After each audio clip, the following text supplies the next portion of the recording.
멀리서 우리의 참패를 지켜본 벤투 감독도 한마디를 했다고 하는데요. 한국 축구에 대해서 자신의 생각을 또 내비쳤다고 하죠. 맞습니다. 그러니까 시스템을 점검하고 개선해야 된다.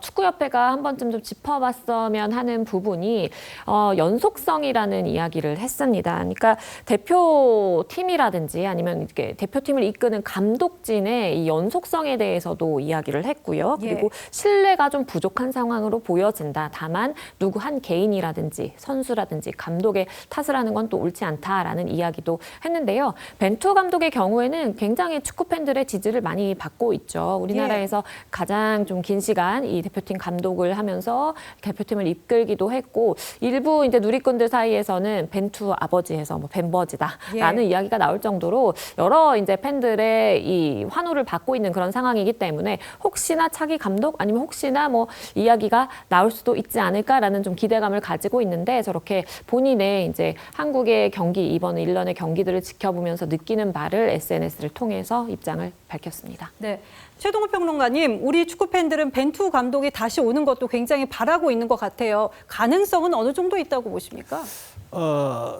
일단은 여러 가지 절차를 거쳐야 됩니다. 새로운 집행부가 구성이 되고 해야 되는데 가능성은 뭐 저는 높다고 봅니다. 왜냐하면 벤투 감독이 벤투 감독이 지금 아랍에미리트 대표팀 감독을 맡고 있다가 지금 내려왔거든요. 또 지금 맡고 있는 팀이 없습니다. 우리가 쉽게 얘기하는 백수죠. 때문에 자격은 충분하죠. 뭐 전임 감독은 감독 후보가 될 수 없다 이런 규정이 없습니다. 때문에 우리가 감독 후보를 올려놓을 수 있고요. 만약에 감독 후보에 올라온다면 4년 전 경험이 있기 때문에 우리 선수들 잘 알고 있다. 그리고 16강이라는 성과가 있다는 이 점은 분명히 메리트로 작용할 거기 때문에 후보에 오르면 유력한 후보가 될 수 있다라고 봅니다. 다만 우리는 계속 쳇바퀴 도는 논의를 하고 있는데 벤투 감독은 뭐가 장점이다.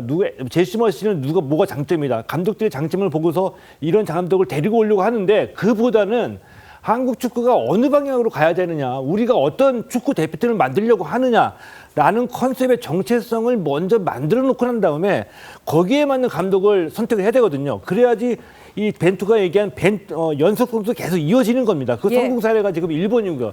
이 점부터 우리가 좀 출발해야 된다라고 좀 강조하고 싶습니다. 네, 이 새롭게 눈여겨볼 논란도 있습니다. 2014년에 박지성 선수가 우리 대표팀에 뭐 코치나 그 이상으로 조금 합류를 하려는 얘기가 나왔을 때도 이걸 좀 고사했던 상황에 있었는데 이것도 홍명보 감독이 얽혀 있었다는 얘기가 다시금 나오고 있는데요.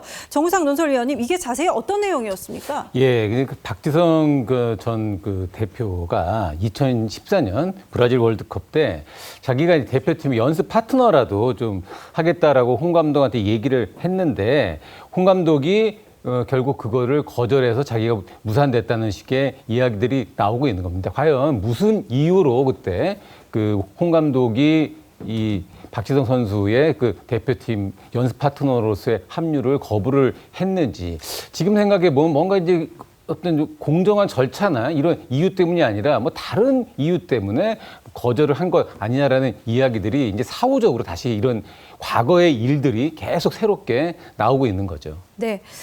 지금 이천수 선수 같은 경우에는 유튜브 리춘수에서 아주 격하게 독설을 퍼붓고 있습니다. 이 영상 잠시 보고 오시죠.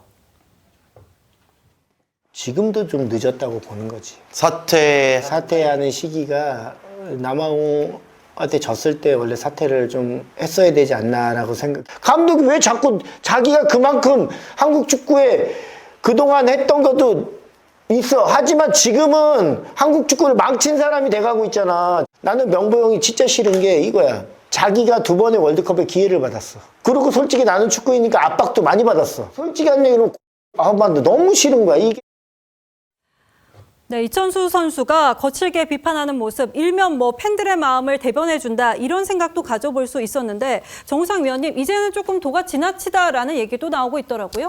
우리 2002년 그 월드컵 4강을 이끌었던 소위 얘기하는 우리 축구의 레전드들이죠. 그 선수들뿐만이 아니라 이제 다양한 이제 축구의 화려한 경력을 갖고 있는 선수들이 지금 많은 선수들이 이제 예능이나 유튜브나 이런 쪽에서 어떤 연예인처럼 생활을 하면서 축구에 대해서 훈수로 두는 역할들을 하고 있는데 가까운 일본이나 뭐 다른 유럽 국가들도 마찬가지지만 정말 축구나 스포츠에서 레전드 선수들 같은 경우에 후배들을 양성하고 네. 그리고 새로운 팀을 만드는 데서 자신들의 어떤 노하우와 실력이나 이런 것들을 전수하는 역할들을 해오고 있는 것과 비교해서 한국의 축구, 야구, 레전드들은 유튜브, 방송, 예능에서 이 스포츠와는 무관한 일들을 하고 있는 것 아니냐. 이런 것들에 대한 좀 비판적 목소리가 예. 나오고 있습니다. 단순히 쓴소리를 하는 그런 예능인이 아니라 진정한 스포츠인으로서 또 국민 전체와 어떤 스포츠계 전체 발전을 위해서 자신들이 할 수 있는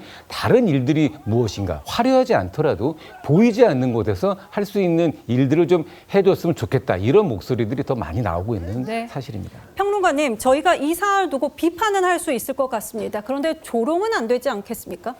당연하죠. 하고 싶었던 얘기인데 감독 홍명보, 선수 기용, 전술 부재 그리고 성적 부진에 관해서는 비판 괜찮습니다. 해야 된다라고 봅니다. 그래야 문제점을 인식하고 개선할 수 있으니까요. 그런데 뭐 인간 홍명보의 과거의 얘기까지 억지로 소환해서 비판이나 비난이 목적이 되면은 안 된다고 보죠. 대표적으로 홍명보 감독 교육할 때 사라 협박하는 글이 올라오지 않았습니까? 예. 과잉이라고 생각합니다.